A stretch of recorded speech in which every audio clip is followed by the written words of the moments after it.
Hi students, நான் உங்கள் வெற்றிக்கார கண்ட்லேருந்து கல்யாணகுமார் பேசுகிறேன். உங்கள் எல்லாருக்குமே தமிழ் புத்தாண்டு நல்வாழ்த்துக்களோட இந்த வீடியோ நான் ஸ்டார்ட் பண்ணுறேன். ஆக்சுவலாக பார்த்தீங்கன்னா இன்றைக்கி மாணவர்கள்ட்ட இருக்கக்கூடிய மிகப்பெரிய குழப்பமான விஷயம் என்ன அப்படின்னா, core engineering, mechanical, civil, triple E அந்த மாதிரியான கோர் இன்ஜினியரிங் குரூப்ஸ் எடுக்கிறதா, இல்லை கம்ப்யூட்டர் ரிலேட்டடான அதாவது CSC, IT, cyber security, AML, AIDS இந்த மாதிரியான கம்ப்யூட்டர் ரிலேட்டட் கோர்சஸாக எடுக்கிறதா, எதில் வேலைவாய்ப்பு அதிகம் அப்படின்றது தான் இன்றைக்கி மாணவர்கள்ட்ட இருக்கக்கூடிய மிகப்பெரிய கொஸ்டின். சரிங்களா? இதற்கு ஒரு தீர்வு காணும் விதமாக தான் நம்ம இந்த வீடியோவை ரெடி பண்ணியிருக்கோம். இந்த வீடியோவில் ஏகப்பட்ட ஆர்டிகிள்ஸ் அண்ட் ஃபோரம்ஸ், அதுக்கப்புறம் ரிப்போர்ட்ஸ் எல்லாத்தையுமே ஸ்டடி பண்ணி அதில் இருக்கக்கூடிய கீ பாயிண்ட்ஸை மட்டும் நம்ம இந்த வீடியோவில் கொடுத்துருக்கோம். சரிங்களா ஸ்டூடெண்ட்ஸ்? ஸோ கண்டிப்பாக இந்த வீடியோ உங்களுக்கு யூஸ்ஃபுல்லாக இருக்கும். நீங்கள் வீடியோ ஃபுல்லாக பாருங்கள். பார்த்துட்டு அதுக்கப்புறம் உங்களுக்கு ஏதாவது டவுட்ஸ் இருந்துச்சுன்னா கமெண்ட் பண்ணுங்கள். சரியா? ஸோ நேரடியாக வீடியோக்குள்ள போகிறதுக்கு முன்னாடி ஒரு சின்ன ரெக்வஸ்ட் ஸ்டூடெண்ட்ஸ், நம்ம சேனலை இது வரைக்கும் சப்ஸ்கிரைப் பண்ணலாம், மறக்காமல் சப்ஸ்கிரைப் பண்ணிக்கோங்க. பக்கத்தில் கூட பெல் ஐக்கான் பட்டனே கிளிக் பண்ணிக்கோங்க. இந்த வீடியோ உங்களுக்கு யூஸ்ஃபுல்லாக இருந்துச்சுன்னா லைக் பட்டனை கிளிக் பண்ணி உங்கள் ஃப்ரெண்ட்ஸ்க்கும் ஷேர் பண்ணுங்கள். சரியா? ஃபஸ்ட்டு என்னென்ன சோர்ஸஸில் நம்ம இதை ரெடி பண்ணியிருக்கோம் அப்படின்றத சொல்லுறேன். NASSCOM India IT report, team leads employment outlook இதோடைய article, LinkedIn emerging jobs India report, அதுக்கப்புறம் McKinsey and company AI in India, Glassdoor, pay scale, Times job இதுலேருந்துலாம் சேலரி டீட்டெயில் எடுத்துருக்கோம். இந்திய கவர்மெண்ட் என்ஜினியரிங் பிளேஸ்மெண்ட் ஸ்டாட்டிஸ்டிக்ஸ் இது 2024 statistics எடுத்துருக்கோம். சரிங்களா? So இது எல்லாத்தையும் வச்சு தான் நம்ம இந்த வீடியோ ரெடி பண்ணியிருக்கோம். ரைட்?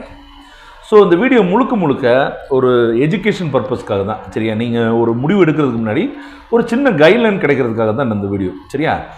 இதில் சில மாணவர்கள் பேஷனேட்டாக இருப்பாங்க. நான் மெக்கானிக்கல் தான் படிக்க போகிறேன், எனக்கு அதுதான் பேஷன், சின்ன வயசுலேருந்து எனக்கு அதுதான் சார் இன்ட்ரெஸ்ட்.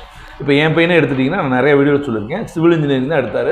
அவருக்கு சின்ன வயசுலேருந்து சிவில் இன்ஜினியர் ஆகணும்னு ஆசை, சிவில் இன்ஜினியரிங்கே எடுத்தார். சரிங்களா? அதே மாதிரி உங்களுக்கும் பேஷனேட்டாக இருந்தீங்கன்னா இந்த வீடியோவை நீங்கள் பார்க்க வேண்டிய அவசியம் இல்லை. நீங்கள் எந்த விஷயத்தில் பேஷனேட்டாக இருக்கீங்களோ அந்த விஷயத்தை எடுத்து படிங்க. சரியா? இல்லை சார் நான் வேலை வாய்ப்புக்காக தான் நான் கோர்ஸ் எடுக்கிறேன், ஸோ அதை பற்றி நான் தெரிஞ்சுக்கணும் அப்படின்னு நினச்சிங்கன்னா அந்த வீடியோ கண்டினியூ பண்ணுங்கள். சரிங்களா? Okay students? Okay. So first பாருங்கள், இன்ஜினியரிங்கில் பார்த்தீங்கன்னா எக்கச்சக்கமான குரூப்ஸ் இருக்குது. இப்போ வரைக்கும் பார்த்தீங்கன்னா கிட்டத்தட்ட 100க்கும் அதிகமான டிபார்ட்மெண்ட்ஸ் இன்ஜினியரிங்கில் இருக்குது. ஆனால் கடந்த 5 ஆண்டுகளில் மாணவர்கள்ட்டே ஒரு பெரிய ட்ரெண்ட் சேஞ்சு உருவாகிருக்கு. என்ன அப்படின்னு கேட்டிங்கன்னா, இந்த கோர் இன்ஜினியரிங் குரூப்லேருந்து எல்லாருமே மூவ் ஆகி கம்ப்யூட்டர் ரிலேட்டடான கோர்சஸ் தான் நிறைய மாணவர்கள் போகிறாங்க. இது கடந்த 5 வருடங்களாக மிகப்பெரிய விஷயமா இருக்குது. அதுவும் லாஸ்ட் இயர்லாம் பார்த்தீங்க அப்படின்னா ரொம்பவே இது ஜாஸ்தியாக இருந்துச்சு. Not only engineering students, arts and science படிக்கிற மாணவர்கள் கூட கம்ப்யூட்டர் ரிலேட்டட் கோர்சஸ் எடுக்கிறதுக்கு தான் பிரியப்படுறாங்க. ஏன்னா அங்கே நிறைய வேலை இருக்குது அப்படின்னு அவங்க நினைக்கிறாங்க. ஆனால் உண்மையிலே கிரவுண்ட் ரியாலிட்டி எப்படி இருக்குது, 2025 கிரவுண்ட் ரியாலிட்டி எப்படி இருக்குது, ஒரிஜினலாக என்ன நடந்துட்டு இருக்குது அப்படின்றத நம்ம இந்த வீடியோவில் பார்க்கலாம். சரியா? ஃபஸ்ட்டு ஒரு பேசிக்கான டிஃப்ரென்ஸ் தெரிஞ்சுக்கோங்க. கோர் இன்ஜினியரிங்கிறது மெக்கானிக்கல், சிவில், ட்ரிபிள்இ, இசி இது மட்டும் தானே நினைக்கிறீங்க. இதிலே நிறைய courses, production engineering, manufacturing engineering இந்த மாதிரி நிறைய கோர்சஸ் இருக்குது. இதெல்லாம் நம்ம கோர் இன்ஜினியரிங் சொல்லுவோம். அதே மாதிரி CSC, IT, data science, AML, cyber செக்யூரிட்டியெல்லாம் நம்ம என்ன சொல்லுவோம்னா கம்ப்யூட்டர் ரிலேட்டட் கோர்ஸ்னு சொல்லுவோம். பொதுவாக கோர் இன்ஜினியரிங் ஃபிசிக்கல் சிஸ்டம்ஸ், அதாவது கண்ணால் பார்க்கக்கூடிய தொடக்கூடிய ஒரு சிஸ்டத்தை தான் நீங்கள் இதில் படிப்பீங்க. அதை சம்மந்தப்பட்டது தான் நிறையா தெரிஞ்சுக்குவீங்க. எலக்ட்ரானிக்ஸில் மட்டும் கொஞ்சம் டிஃப்ரெண்ட்டாக இருக்கும். ஆனால் இதில் கம்ப்யூட்டர் ரிலேட்டட் பார்த்துட்டிங்கன்னா சாஃப்ட்வேர், டேட்டா, டிஜிட்டல் சிஸ்டம்ஸ் இதை பற்றி அதிகமாக படிப்பீங்க. அதே மாதிரி மேனுஃபேக்சரிங், கன்ஸ்ட்ரக்ஷன் இந்த மாதிரியான ப்ரொடக்ஷன் இன்ஜினியரிங் இந்த மாதிரியான விஷயங்கள்லாம் கோர் இன்ஜினியரிங் குரூப்ஸ் நிறைய இருப்பாங்க. அதுமாதிரி சாஃப்ட்வேர் டெவலப்மெண்ட், க்ளவுட் கம்ப்யூட்டிங், சைபர் செக்யூரிட்டியில் இந்த மாணவர்கள் இருப்பாங்க. சரியா? இது ஒரு அடிப்படையான ஒரு வேறுபாடுக்காக கொடுத்துருக்கேன்.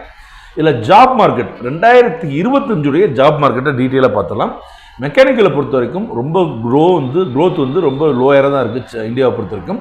ஆனால் கல்ஃப் மற்றும் ஜெர்மனி மாதிரியான கண்ட்ரியில் கொஞ்சம் நல்லாவே இருக்குது, அதாவது டிமாண்ட் அதே மாதிரி சிவில் பார்த்திங்கன்னா லோக்கல் கவர்மெண்ட் ஜாப்ஸ், கன்ஸ்ட்ரக்ஷன் கம்பெனிஸில் ஆனால் லெஸ் ஓப்பனிங்கோடு தான் இருக்குது. எலக்ட்ரிக்கல் பொறுத்த வரைக்கும் இன்றைக்கும் டிமாண்ட் இருக்குது. பவர் அண்ட் எனர்ஜி செக்டரில் இன்றைக்கும் ஒரு நல்ல டிமாண்ட் இருக்குது. But limited private company opportunities கொஞ்சம் கொஞ்சமாக குறைஞ்சிட்டே போகுது. எலக்ட்ரானிக்ஸ் பொறுத்த வரைக்கும் டெலிகாம் அண்ட் எம்பெடட் சிஸ்டத்துடைய வளர்ச்சியின் காரணமாக இந்த படிப்பு படித்தவங்களுக்கும் நல்ல வேலைவாய்ப்பு இருக்குது. ஆனால் கண்டிப்பாக இவங்க ஸ்பெஷலைஸ்டு கோர்சஸ் கண்டிப்பாக முடிச்சிருக்கணும். எலக்ட்ரானிக்ஸ் மட்டும் முடிச்சா பத்தாது, விஎல்எஸ்ஐ மாதிரியான ஸ்பெஷலைஸ்டு கோர்சஸ்லேயும் இருக்கணும். சரிங்களா? ஸோ இந்த கோர் இன்ஜினியரிங் பொறுத்த வரைக்கும் இப்போ இருக்கக்கூடிய மிகப்பெரிய சேலஞ்சஸ் என்னன்னு கேட்டிங்கன்னா, ரொம்ப குறைவான கேம்பஸ் இன்டர்வியூ தான். அதே மாதிரி அதிகமான காம்படிஷன் இருக்குது. அதே மாதிரி ஸ்டார்ட் அப் கம்பெனிஸ் ரொம்ப குறைவாக தான் இருக்குது. அது ஏன்றதை நாம் பின்னாடி பார்க்கலாம். சரிங்களா? அதே கம்ப்யூட்டர் ஃபீல்ட்ஸில் நம்மளுடைய ஜாப் மார்க்கெட் 2025 எப்படி இருக்குன்னு பார்த்துக்கலாம். சிஎஸ்சி ஐடியை பொறுத்த வரைக்கும் ஸ்லோ பேஸில் இருக்குது. ஏன்னா உலகம் முழுக்க நம்ம ஏற்கனவே இதை பற்றி நம்ம பேசியிருக்கோம். இங்கே ஒரு இறுக்கமான சூழல் இருக்குது. ஏன்னா ரஷ்யா உக்ரைன் வார், அதே மாதிரி இஸ்ரேல் வார், அதே மாதிரி அமெரிக்காவில் ஏற்பட்ட மிகப்பெரிய அரசியல் மாற்றம், அதே மாதிரி சைனாவில் இருக்கக்கூடிய கான்ஃப்ளிக்ட்ஸ், இதெல்லாம் சேர்ந்து வந்து ஒரு இறுக்கமான ஒரு சூழ்நிலையை உருவாக்கியிருக்கு. அதனால் வந்து ஸ்லோ பேஸில் இருக்குது சாஃப்ட்வேர் ஜாப்ஸை பொறுத்த வரைக்கும். சரியா? ஏன்னா இந்தியன் சாஃப்ட்வேர் மார்க்கெட்ன்றது மேக்ஸிமம் யூரோப்பியன் கண்ட்ரீஸ், அமெரிக்கன் கண்ட்ரீஸை தான் வந்து சார்ந்திருக்கு. அதனால் இந்த ஸ்லோவர் பேஸ் இருக்குது. சரிங்களா? டேட்டா சயின்ஸை பொறுத்த வரைக்கும் ஒவ்வொரு வருஷமும் 30% அதிகமான க்ரோத் இருக்குன்றாங்க. டேட்டா சயின்ஸில் மிகப்பெரிய வேலைவாய்ப்புகள் இருக்குன்றது இது ஒரு எடுத்துக்காட்டு. ஏஎம்எல்லை பொறுத்த வரைக்கும் ஸ்டார்ட் அப்ஸும் குளோபல் கம்பெனிஸும் கூட ஹையர் பண்ணிக்கிறாங்க. சைபர் செக்யூரிட்டியை பொறுத்த வரைக்கும் இந்த டிஜிட்டல் த்ரெட்ஸ் வந்து அதிகமாகிடுச்சு. ஏன்னா இன்டர்நெட்டுடைய பயன்பாடுகள் அதிகமாக அதில் ஏற்படக்கூடிய ஆபத்துகளும் அதிகமாக இருக்கிறனால இந்த சைபர் செக்யூரிட்டிக்கு வந்து நல்ல வேலை வாய்ப்பு இருக்குது. அதுமாதிரி க்ளவுட் அண்ட் டேவப்ஸை பொறுத்த வரைக்கும், ஏன்னா இன்றைக்கி நிறைய கம்பெனிஸ் வந்து தங்களுடைய மெமரிஸ் வந்து க்ளவுடுக்கு மூவ் பண்ணிட்டு இருக்காங்க. இப்போ நம்மளே வந்து பார்த்திங்கன்னா ஒரு சிறு நிறுவனங்கள், தனிநபர்கள் கூட க்ளவுடில் ஸ்டோரேஜ் வாங்கிக்கிடக்கூடிய ஒரு வாய்ப்பு அமைஞ்சிருக்கு. அதே மாதிரி தேவையும் அமைஞ்சிருக்கு. ஸோ இந்த இடத்துல இவங்களுக்கும் நல்ல வேலை வாய்ப்பு இருக்குன்றது தெளிவாக தெரியுது. சரிங்களா? ஸோ சேலரியை பொறுத்த வரைக்கும் ஆவரேஜ் என்ட்ரி லெவல் சேலரிஸ் நல்லா கேட்டுக்குங்க மாணவர்களே. இது வந்து நான் வந்து இந்தியாவில் இருக்கக்கூடிய தலைசிறந்த கல்லூரிகள் மற்றும் தமிழ்நாட்டில் இருக்கக்கூடிய தலைசிறந்த கல்லூரிகள்லேருந்து வெளியே போயிருப்பாங்க பார்த்தீங்களா, அவங்களுடைய ஆவரேஜ் சேலரியை தான் நம்ம போட்டிருக்கோம். சரிங்களா? நீங்கள் ஏதாவது வந்து ஒரு ரேங்கிங்கே இல்லாத ஒரு கல்லூரியில் படிச்சிங்கன்னா இந்த சேலரிலாம் நீங்கள் நினச்சி கூட பார்க்க முடியாது. ஸோ தட் நல்ல ஞாபகம் வச்சுக்கோங்க, நல்ல கல்லூரியில் சீட் கிடைக்கணும். சரிங்களா? ஸோ மெக்கானிக்கலை பொறுத்த வரைக்கும் 2.5 4 lakh per annum வருது. அதாவது entry level average salary per annum. சரிங்களா? அதேமாதிரி சிவிலை பொறுத்த வரைக்கும் 2 to 3.5 lakh per annum. ட்ரிபிள்இயை பொறுத்த வரைக்கும் 3 to 4.5 lakh per annum. இசியை பொறுத்த வரைக்கும் 3.5 to 5 lakh per annum. CSC IT பொறுத்த வரைக்கும் 4 to 6 lakh per annum. Data சயின்ஸை பொறுத்த வரைக்கும் 6 to 9 lakh per annum. AML AIDS பொறுத்த வரைக்கும் 8 to 12 lakhs per annum வந்து அவங்களுக்கு கிடைக்குது. சரிங்களா?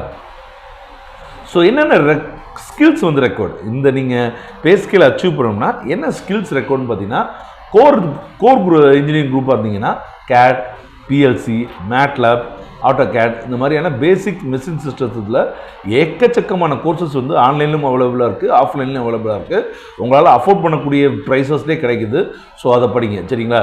இதே கம்ப்யூட்டர் ரிலேட்டட்னா Python, Java, DSA, cloud tools, GitHub, SQL, AA frameworks இந்த மாதிரியான ஏகப்பட்ட கோர்சஸ். அதாவது கோர் இன்ஜினியரிங்கில் 100 கோர்சஸ் இருக்குன்னா இது கம்ப்யூட்டர் ரிலேட்டடில் 1000 கோர்சஸ் இருக்குது. அவ்வளோ இது இருக்குது. ரைட்டா? ஸோ ரெண்டு ஃபீல்ட்லேயுமே நீங்கள் ஜெயிக்கணும் அப்படின்னா ஹேண்ட்ஸ் ஆன் ப்ராஜெக்ட்ஸ் பண்ணியிருக்கணும். இன்டர்ன்ஷிப் வந்து ரொம்ப முக்கியம். ஒரு வேளை வந்து பே பண்ணலைன்னா கூட அந்த இன்டர்ன்ஷிப் அட்டன் பண்ணுங்கள். அது உங்களுடைய எக்ஸ்பீரியன்ஸை பூஸ்ட் பண்ணும். அதே மாதிரி உங்களோட ப்ரொஃபைலை வந்து ஒரு ஸ்ட்ரக்சருக்கு கொண்டு வரும். சரிங்களா? இன்டர்ன்ஷிப்ஸ் கேரியர் க்ரோத் பொட்டன்ஷியலை பொறுத்த வரைக்கும் கோர் இன்ஜினியரிங் குரூப்பை பொறுத்த வரைக்கும் ஸ்லோவர் ப்ரொமோஷன்ஸ் தான் கிடைக்கும். அதே மாதிரி நிறைய பேர் இப்போ கேட் எக்ஸாமுக்கும் போகிறாங்க. கவர்மெண்ட் ஜாப்ஸும் வந்து பார்த்திங்கன்னா இப்போ நிறைய வந்து இன்ஜினியரிங்ஸ் வந்து எடுக்கிறாங்க. சரிங்களா? கம்ப்யூட்டர் பொறுத்த வரைக்கும் ஃபாஸ்ட் ப்ரொமோஷன், மல்டிபிள் டொமைன்ஸில் ஒர்க் பண்ணக்கூடியது, ஃப்ரீலான்ஸ் அண்ட் குளோபல் ரோல்ஸே இருக்கும். சரிங்களா? உதாரணத்துக்கு வந்து பார்த்தீங்கன்னா நீங்கள் ஒரு கோர் இன்ஜினியரிங்கில் ஒரு அசிஸ்டன்ட் ப்ரொடக்ஷன் இன்ஜினியரை ஜாயின் பண்ணுறீங்கன்னா நீங்கள் ப்ரொடக்ஷன் இன்ஜினியராக மாறுறதுக்கே வந்து கிட்டத்தட்ட ஒரு 5 to 10 years கூட ஆகும். சரிங்களா? ஆனால் ஐடி ஃபீல்டு அப்படி கிடையாது. உங்களுடைய இது பெர்ஃபார்மன்ஸ் நல்லா இருக்குன்னா நீங்களோட ப்ரொமோஷனும் வேகமாகவே இருக்கும். ஸோ இதெல்லாம் நீங்கள் பார்த்து வச்சுக்கோங்க. சரியா? அதே மாதிரி என்னென்ன சேலஞ்சஸ் இருக்குதுன்னு பார்த்துலாம். கோர் பிரான்ச்சஸை பொறுத்த வரைக்கும் நான் ஏற்கனவே சொன்ன மாதிரி மிக குறைவான என்ட்ரி லெவல் சேலரி தான் இருக்குது. அதே மாதிரி நீங்கள் வந்து ஒரு ஊரில் மதுரையில் இருக்கீங்க, இல்லைனா விருதுநகர் மாதிரியான ஊரில் இருக்கீங்க அப்படின்னா நீங்கள் கண்டிப்பாக வந்து சென்னை மாதிரியான சிட்டிஸ்க்கு போனால், சென்னை, ஹைதராபாத், பெங்களூர், ஈவன் கோயம்புத்தூருக்கு நீங்கள் மூவ் ஆனதாக உங்களுக்கு ஒரு நல்ல வேலைவாய்ப்பு கிடைக்கும். அதே மாதிரி மெஷின்ஸு, டூல்ஸ்லாம் வந்து பார்த்திங்கன்னா ரொம்ப காஸ்ட்லி. நீங்கள் உடனே ஒரு ஆண்டர்ப்ரனராக மாறணும்னா அவ்வளோ ஈஸி கிடையாது. ஏன்னா நெருங்கி இருக்கக்கூடிய மிஷினரிஸ்லாம் குறைஞ்சது 10 lakhலேருந்து தான் ஸ்டார்ட்டே ஆகுது. ஸோ வந்து ஒரு ஆண்டர்ப்ரனர் ஆகிறது கொஞ்சம் கஷ்டம் தான். சரிங்களா? அதே கம்ப்யூட்டர் கோர்சஸை பொறுத்த வரைக்கும் ஹை காம்படிஷன் இருக்குது. ஏன்னா ஒரே வேலைக்கு ஒரு இன்ஜினியர், ஒரு டிப்ளமோ ஹோல்டர், ஒரு even arts and science students வந்து போட்டி போகிற அளவுக்கு இருக்குது. அதே மாதிரி உங்களுடைய ஸ்கில்ஸ் வந்து நீங்கள் கான்ஸ்டண்ட்டாக வந்து அப்ஸ்கில் பண்ணிகிட்டே இருக்கணும். நீங்கள் ஒரு வருஷம் நீங்கள் ஃப்ரீயாக இருந்தால் கூட நீங்கள் அவுடேட்டட் ஆகிடுவீங்க. சரிங்களா? அதே மாதிரி டெக்னாலஜியோட ட்ரெண்டு வந்து ரொம்ப ஃபாஸ்ட்டாக மூவ் ஆகிட்டு இருக்குது. ரைட்டா? நல்லா ஒரு ட்ரெண்டு சேஞ்ச் ஆகிறதுக்கு 10 வருஷம் ஆகும். அப்புறம் 5 வருஷத்தில் ஆச்சு. இப்போ ஆனால் 3 மாதத்தில் வந்து பார்த்திங்கன்னா இப்போ ஒரு நம்ம சாட் ஜிபிடி யூஸ் பண்ணிக்கிறோம், திடீர்னு டீப் சீக்கு தான் வந்து இப்போ உலகம் ஃபுல்லாக வியாபிச்சிருக்கு. ஸோ இந்த மாதிரியான டெக்னிக்கல் ட்ரெண்ட்ஸ் வந்து இமீடியட்டாக மாறுது. ஸோ இதுவும் வந்து பார்த்திங்கன்னா கம்ப்யூட்டர் ரிலேட்டட் கோர்சஸில் வந்து பாதிப்பு ஏற்படுத்தும். சரிங்களா? உண்மையான ஹையரிங் சர்வே படி உண்மையான ஹையரிங் எப்படி இருக்குது அப்படின்றத பார்த்துலாம். ஐடி ஜாப்ஸ் வந்து டிமாண்டில் இருந்தால் கூட ஹையரிங் வந்து எப்படி இருக்குது அப்படின்னு கேட்டிங்கன்னா ரொம்ப ஸ்லோவாக தான் வந்து க்ரோ ஆகுது. 2 to 4% தான். ஆனால் கோர் செக்டர்ஸை பொறுத்த வரைக்கும் கன்சல்டிங், எஜுகேஷன் அண்ட் ரீட்டெயிலை பொறுத்த வரைக்கும் நெகட்டிவ் க்ரோத்தில் இருக்குது. கோர் இன்ஜினியரிங்கை பொறுத்த வரைக்கும் என்ட்ரி லெவல் ஜாப்ஸ் வந்து பார்த்திங்கன்னா 5% வரைக்கும் அதிகமாக இருக்குது. அதே மாதிரி சென்னை, பெங்களூர், ஹைதராபாத், கோயம்புத்தூர் மாதிரி பார்த்திங்கன்னா ஹை ஐடி ஹையரிங் வந்து இருக்குது. சரிங்களா? இல்லை கோயம்புத்தூரும் பார்த்திங்கன்னா நிறையா கம்பெனிஸ் வந்து இந்த மாதிரி சிட்டிஸ்க்கு மூவ் ஆகிறாங்க. ஸோ நான் இப்போ பார்த்துருப்பேன், நான் சொன்னதெல்லாம் உங்களுக்கு ஓரளவுக்கு புரிஞ்சுக்கணும்னு நினைக்கிறேன் ஸ்டூடெண்ட்ஸ். ஸோ இதெல்லாம் தாண்டி உங்களுடைய இன்ட்ரெஸ்ட், லாங் டேர்ம் வில்லிங்னஸ் இருக்கணும், லாங் டேர்ம் லேர்னிங் வில்லிங்னஸ் இருக்கணும், படிச்சுக்கிட்டே இருக்கணும், நீங்கள் புதுசாக கற்றுக்கிட்டே இருக்கணும். சரிங்களா? அதே மாதிரி டெக்னாலஜிக்கு வந்து ஃபிசிக்கல் ஒர்க்குக்கும் அடாப்ட் ஆக முடியுமா, இதையெல்லாம் பார்த்ததுக்கப்புறம் உங்களுடைய பேஷனையும் மார்க்கெட் டிமாண்டையும் பற்றி பெஸ்ட்டு கேரியராக நீங்கள் சூஸ் பண்ணணும் அப்படின்னு இறைவன்கிட்ட நான் வேண்டிக்கிறேன். மேலும் இன்னொரு தடவை வந்து உங்களுக்கு ஒரு தமிழ் புத்தாண்டு வாழ்த்துக்கள் சொல்லிக்கிறேன் ஸ்டூடெண்ட்ஸ். அடுத்தடுத்த வீடியோவில் சந்திப்போம். நன்றி, வணக்கம், பாய்.